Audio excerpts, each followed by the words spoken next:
Zápasmi 27. kola pokračovala v nedeľu 4. futbalová liga. Domáci FK 05 Levoča v žltom hostil OŠK Kľušov v modrých dresoch. Levočania boli pred predposledným domácim duelom na nelichotivom 15. mieste so ziskom 22 bodov, kým hostia s 36 opäť priečok vyššie. Papierovo mali teda navrch a netajili sa ani tým, že do Levoče prišli pre bod, ktorý by ich definitívne udržal nad pásmom zostupu. To aj potvrdili zvýšenou aktivitou hneď v úvode duelu a iba málo chýbalo, aby sa v 7. minúte ujali vedenia. Zabránil im v tom však domáci gólman Široký, ktorého úspešný zákrok akoby naštartoval jeho tím. Ten postupne prevzal hernú iniciatívu na svoje kopačky, kým hostia vsadili na defenzívnu taktiku s cieľom eliminovať strelecké pokusy domácich, čo sa im úspešne darilo až do 26. minúty, kedy hlavný arbiter zrejme prižmúril obe oči nad avízovanou rukou v malom vápne. O necelú minútu na to Šimonič najskôr vycvičil obranu hostí a potom nezištne prihral voľnému Petrovi Kašperovi. Ten nezaváhal a Levoča viedla 1-0. Ten istý hráč vyvolal rozruch pred brankárom Marcinovom aj o minútu neskôr, no tento raz nemielil presne. Príslovie nedáš, dostaneš sa mohlo potvrdiť v 28. minúte, no škvarlovú tutovku Široký vyrazil na roh. Rovnako pochodili v 40. minúte i Levočania, keď Šimo nastrelil tyčku a následne nepochodil ani Šimonič. V zápätí na to si vytvorili sľubnú akciu i Kľušovčania, no Široký včas vybehol.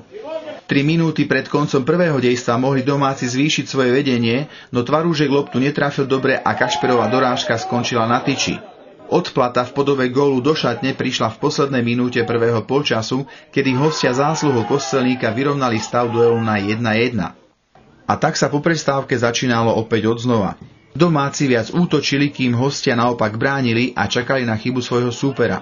Hralo sa prevážne medzi 16-kami oboch mužstiev, ktoré sa len ťažko dostávali pred brány oboch gólmanov.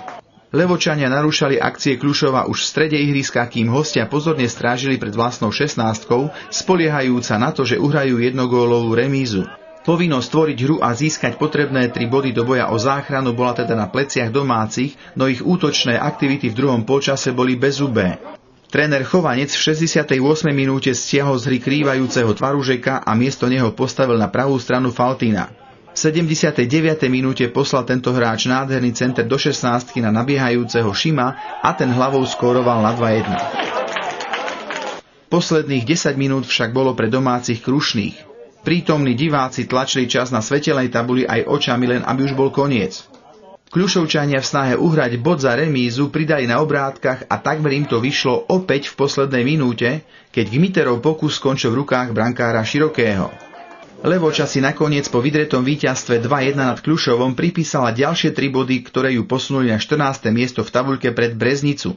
Tá prehrala v Pakostove 0-2. Nám sa síce darila hra po 16-ku, ešte v tej 16-ke sme boli trošku už slabší, ale ja si myslím, aj dobáci mali svoju kvalitu, my tiež, ja si myslím, jak to bolo z jednej strany, v prvom počasí sme mali viac šancí, v druhom počase mali tú jednu šancu z hodou okolností, dali k tomu góla, ale ja si myslím, že bol dobrý zápas, dobrý výkonný z jednej i z druhej strany.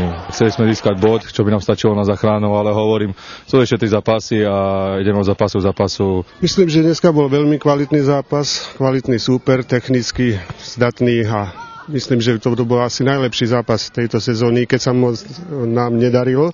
Ale vypracovali sme si prvý polčas 4 čisté šance, z toho 2 tyčky. Ale nakoniec to chlapci, jak sa hovorí, vydreli a dotiahli to do víťazného konca. O týždeň pocestujú Levočania do predposlednej Breznice a o 2 týždne 10. júna v poslednom domácom zápase sezóny privítajú Kendice. Príďte ich povzbudiť. Ďakujeme vám za pozornosť. Ďalšiu premiéru spravodajského týždenníka televízie Levoča uvidíte v pondelok 4. júna.